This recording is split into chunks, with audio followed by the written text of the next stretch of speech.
Hello everyone, welcome to the Getting Started recording for game design class. And you can see that as we start game design class, we're writing the announcement, so this is what you'll see when you log in. And the way that my classes work, and I've had many of you in classes, is that everything starts from the announcements. So you can see the week 1 work is right here, and these are some of the things I'll be covering today. But essentially what you want to do to get started in this class is you're going to cover all this getting started, all this basic information, and I'm going to go over all of it for you in this recording. And then you'll do the course overview section. Now when I do set up my work for each of the weeks, you'll see that I always set them up into a Tuesday block and a Thursday block. Now you can do it any way you want. I just choose to use Tuesday and Thursday, so that breaks it down a little bit for you, gives you blocks of time that you could do the work in. You could do all of this on Tuesday, or you could do it all by Tuesday. You could start it all on Tuesday and finish it on Wednesday. Then you could start all this on Thursday and finish it on Friday, however you want to do it. And you can also see that when I put the weekly assignments up, I put them starting on the Monday, which is January 7th today, to the following Sunday. So I give you, of course, the week to turn it in, but ideally you turn stuff in by Friday of the week in which it's assigned. And that's up to you, of course, but you don't really want to get behind. So that's the work for this week. And of course, you have a little welcome announcement here.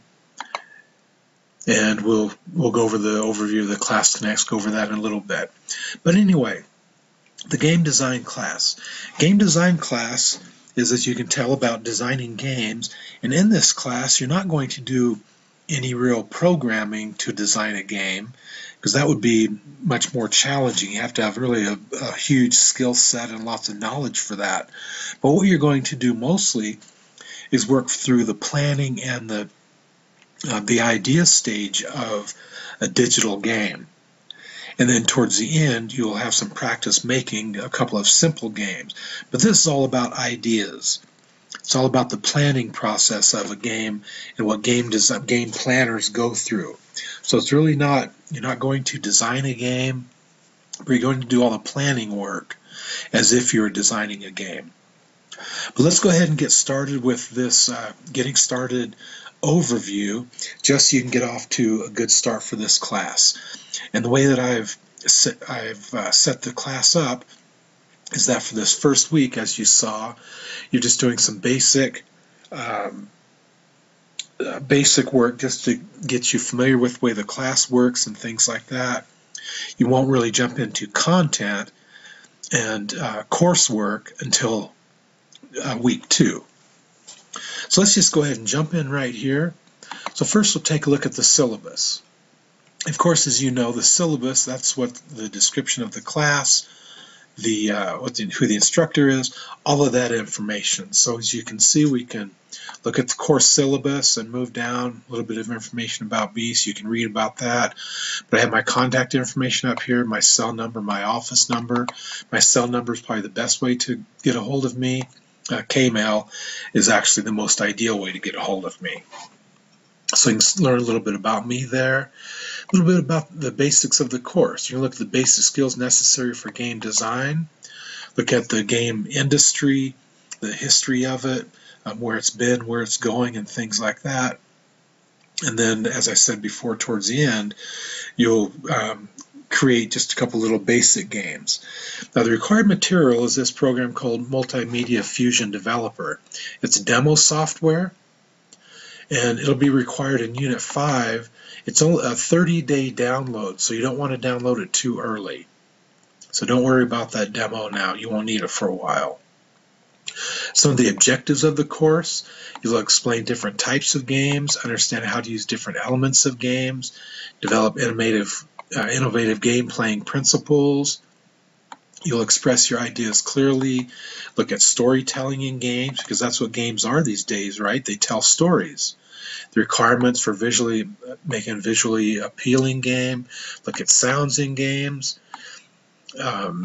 look at game design documents, and finally look at working prototype of games using Multimedia Fusion. The outline of the course, you can see that there are all of these units of study. And of course, we have 9 weeks in this class, so some of these units will span 2 weeks. The grading, I have everything set up to 1,000-point total. So all the grading is based off of that, so it'd be real easy to figure out your percentage. You just have to put the decimal point on. So if you have 895 points, that's going to be 89.5%. If you have 622 points, that's 62.2%. So it's real easy to figure out where your percentage is. And to see how many points you have, go to the grade book. That's the best way to see what your total points are for the class. And I do something in my class that most other teachers don't do. I do something that's called Class Connect write-ups. You can see it down here at the bottom. And the Class Connect write-ups, these are things you'll do at the beginning of the week. And what they do is they introduce you to the work for the week. They also give you an easy way to make some points. So the Class Connect write-ups, I go in and analyze the work for the week, then I make a recording that covers the work, but it also addresses what is in that write-up. So you watch the recording, as it says right here. All you need to do is watch the weekly recording, then go to the write-up assignment, and you'll find the answers from the recording, and then you submit it to the Dropbox. So like this recording you're watching right now, even though it's called the Getting Started recording, it also has Getting Started write-up. So this will be practice for you on how to use these recordings to answer the questions in the write-up. Okay, so that's the overview of the course syllabus. And then as we see on the left over here, the Getting Started recording. And of course, I don't have that posted yet because I'm recording it right now, but that will be posted right here for you to link to. Then the Getting Started write-up. So you can see the Getting Started write-up. The way you'll do it, you'll copy and paste the items into a word processor.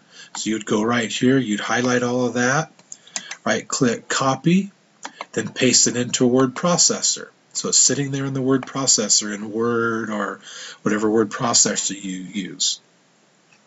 Then, once you have that done, you watch the recording. And as you watch the recording, I'll point out the answers, and you just type your answers in the word processor directly below each of the items.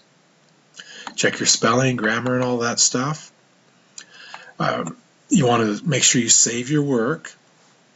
So once you answer all 10 of the questions while you watch the recording, you'll answer all 10 of the questions. Then you copy and paste that work into the Dropbox. So then you go, obviously into the Dropbox, and you'll put this in as text in the Dropbox. Do not attach a file, as it says right here. Do not attach a file. So these write-ups are real easy. So again, here are the 10 questions for this write-up. And you want to kind of keep these questions in mind as we go through this recording, but also point out the answers to these a little bit later towards the end of the recording. So that's how the write-up works. Okay, as we look at this course, there are a couple of assignments that you'll do early on to get some points. One of them is an Introduce Yourself assignment. So if you take a look at the Introduce Yourself assignment, I'm asking you 6 questions. And that will give me and fellow students information about you. So when you go into this announcement or this discussion, all you do is you'll click Respond, and then that will allow you to go ahead down here and answer those 6 questions. So there are the 6 questions. So please answer the 6 questions in complete sentences. And I'll show you what mine looks like as an example. But you always make sure when you do these, the discussion, this one, you hit respond, and that way you can respond to the original one. Now if you want to look at somebody's response, like here's Mr. Harrison's introduction, so you can click on it, read what the person said, and then you can respond to that person if you choose to. So what I'd like you to do is you'll go ahead and you'll post your own. So your own response you'll post right here, and then go ahead and look at a couple of classmates and respond to them. So you can see how I answered mine. I answered them with complete sentences. I just didn't say Mr. Harrison Grand Junction for number 1. So I answered complete sentences. That's what I expect from you. Now this is very easy points. If you use complete sentences, you're going to get all the full points. If you don't, you probably get about 60 or 70%. So please just answer full questions. So the introduce yourself assignment you need to do. Then you also do an assignment called My Learning Plan. In My Learning Plan, this is worth 50 points. That's about 5% of your grade. And there's no right answers or wrong answers, but you get completeness. But the completeness of your answers is how you'll get graded. So the way you'll do this, you'll, as some of the other things, you'll copy and paste this into the Dropbox. So it says right here, copy and paste these into the text area of the Dropbox. And to answer most of them, you can delete the ones that are not your answer. For the others, you'll need to type in the response. So as an example, first thing I would do is highlight all of this. Then I'd right-click, copy.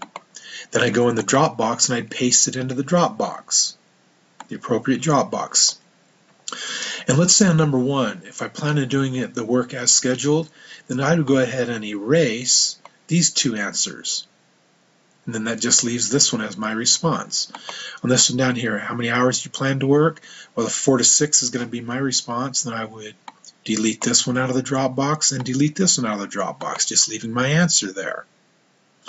So you can see how those first few, questions 1, 2, 3, how they work. Question 4.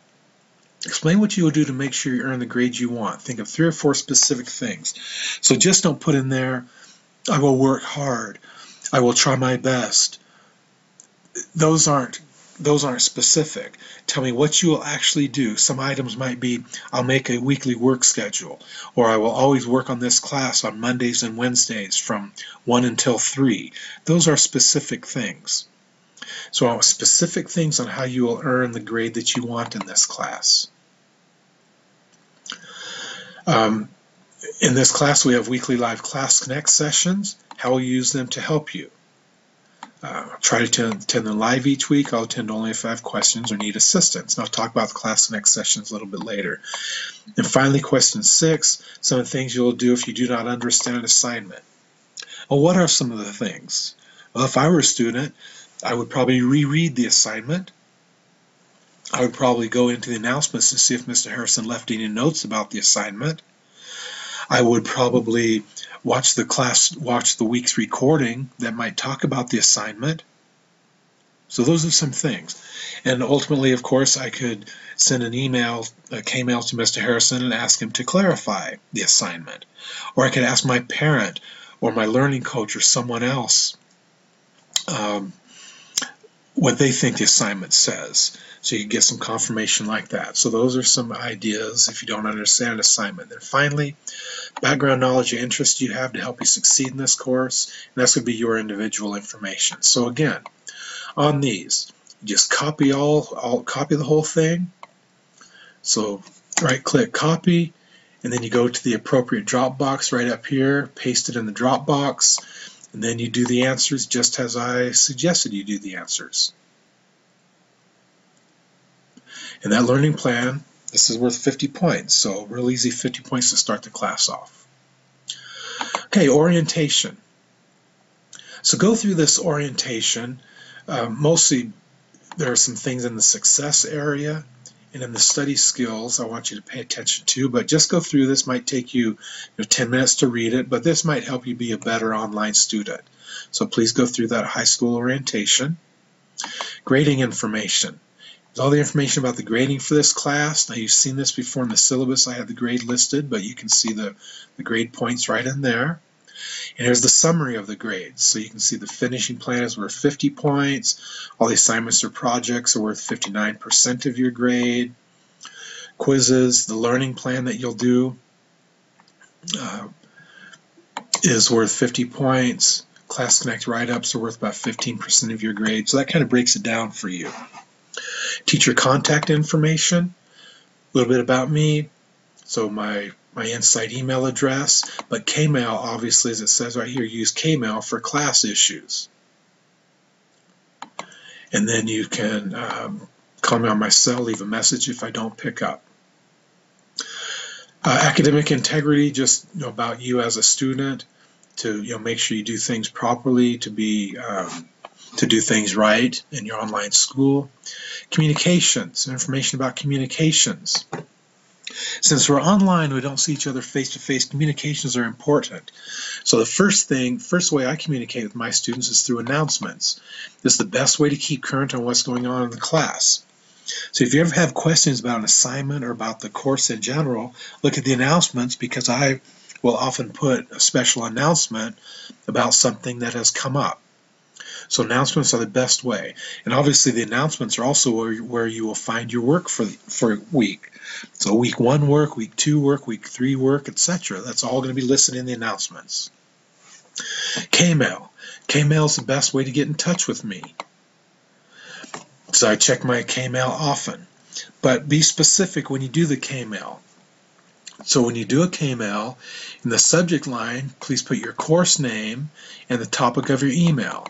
An example, game design, need help with the character development assignment. So that's what you put in the subject of the K-mail. That way when I look at it, I know the class you're talking about, and I know what your issue is. And this is needed because when we get a K-mail from a student, it doesn't show us what class you're in. And it's hard for at least me to keep track of what class students are in. So please, the subject line of the K-mail should look just like that. Something similar to that. Also, on email, K-mail, when you write a new K-mail, or like if it's a new topic, please write a new K-mail or revise the subject line. If I send you a K-mail that says welcome to class, and then so I talk about the welcome to class, and then 3 weeks later you have a question about your grade, and all you do is reply to that, you don't change the subject line or anything, it's confusing for me. So if it's a new topic, I expect the K-mail to be a new K-mail or revise the subject line of an old K-mail. Don't just reply to an old one with an old subject line that has a new topic. Do things right. If you don't do things right that way, then I'll probably just reply back to you and say, hey, send the K-mail the correct way. This is how communications works. It's going to be good for you in this class, your other classes, and also later in life.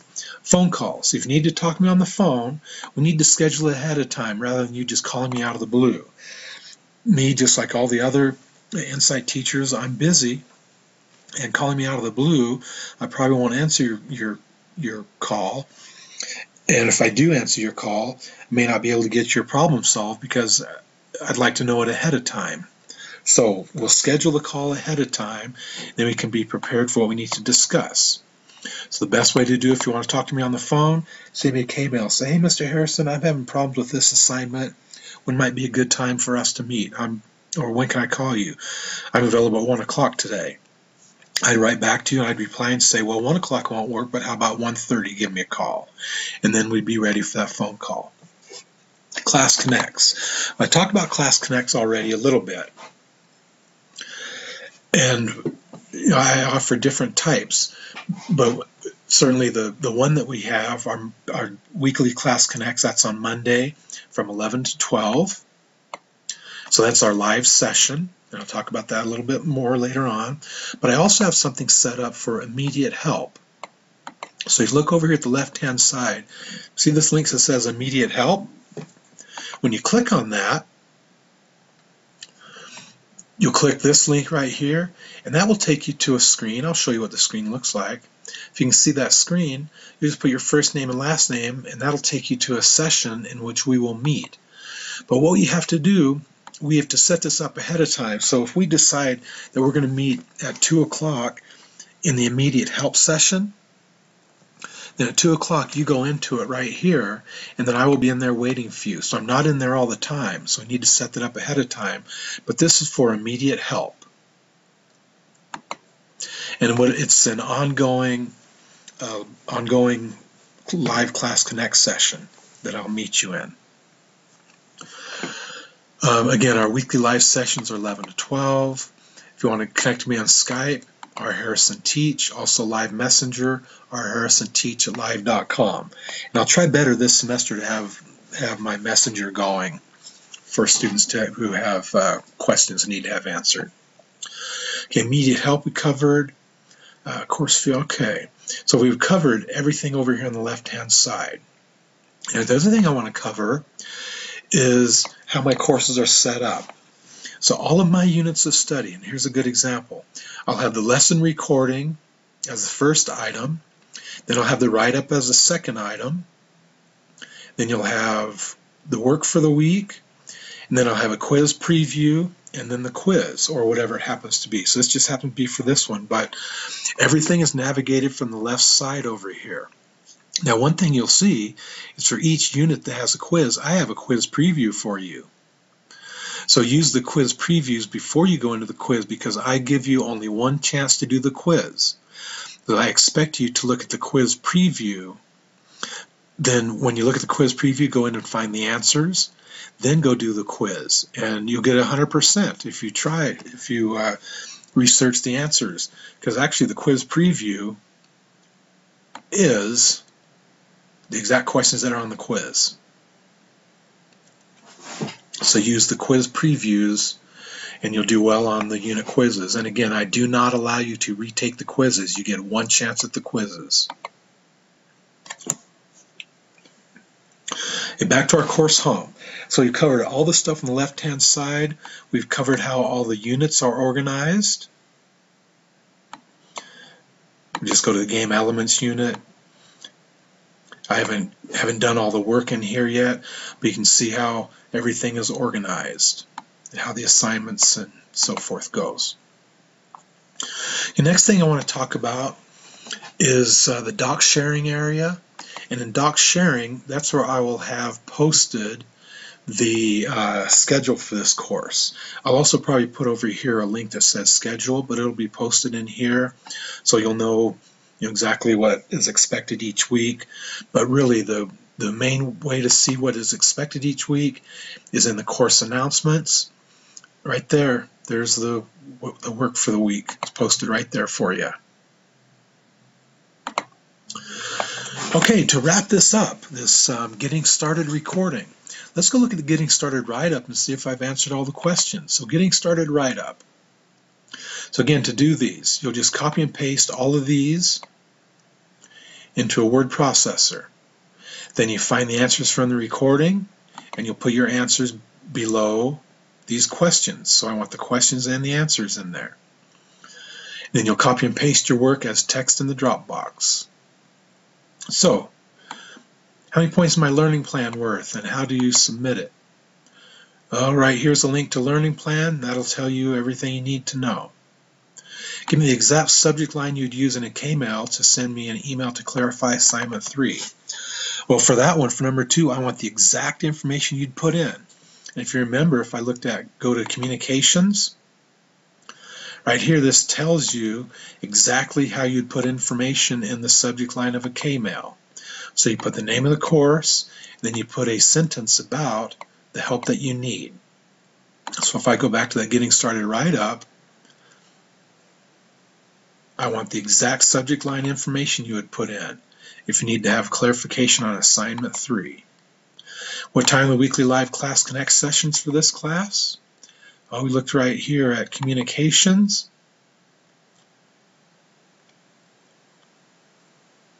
And there it is. Mondays from 11 to 12. Those are the live sessions. Now, the one thing about the live sessions, I would like every student to come to the live sessions. Not everyone does, but it can certainly help you. And if you come to the live sessions and you don't need any help, just say, hey, Mr. Harrison, I'm just checking in. All is good, and then you can head off and do your work. If you need help, then the live session, I'll stay there and I'll help you, but I'll be there and there for the hour at least. And many times on live sessions, if you show up, just out of blue, I say, hey, anything work you turn in today for this week, you get a 10% bonus. So you can benefit from going to the live sessions by getting extra points.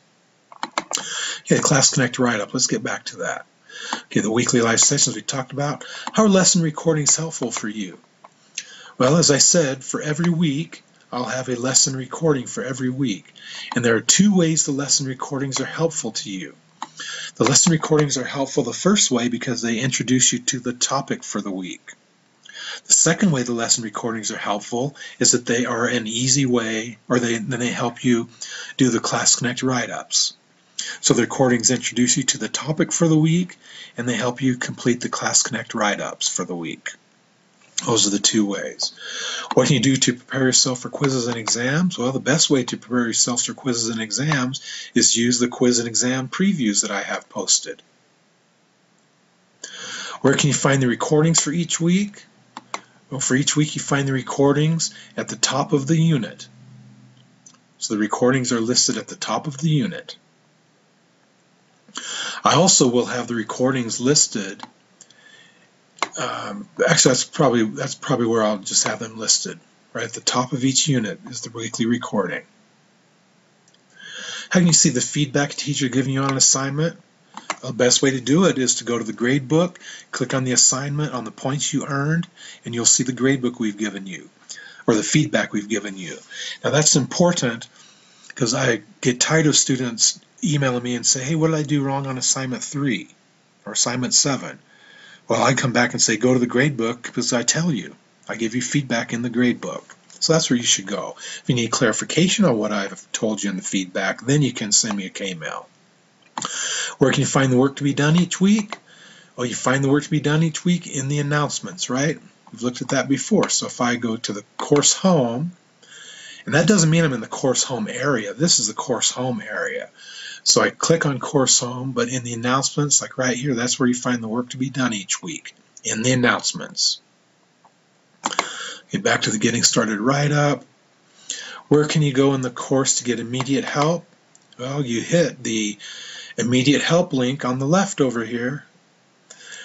Of course, that's if we have already set up a time to meet. So it's really not immediate help like that right this second, but it does make it to where we don't have to schedule a live session because I have that automatic session going. Finally, what's the lowest number of points to earn to make sure you pass the class? Well, if I go look at the grading information, and I look right here, a D is 59.5%, so that means 595 points. That's the lowest number of points you can get to pass this class. So what I've done now, I've not only introduced you to the class, but I've also gone over all of these answers. So now it's up to you to make sure you get those things answered, put in the Dropbox so you get full credit. So thanks a lot, everyone. I appreciate you stopping by and getting started on this class. And you will see that for this week, if I look back at week 1, you're going to complete the Getting Started write-up. I think that's worth 20 or 30 points. The My Learning Plan assignment, that's worth 50 points, so there's an easy 70 or 80 points that you could probably knock out in an hour. And then you're on your way to doing well in this class. And then for Thursday's work, you're going to go to the course overview unit. So Thursday, you're going to work on this information. Okay, that's all I have for you. So I look forward to everybody's work coming in and hope your semester gets off to a good start. Thanks, everyone. Bye.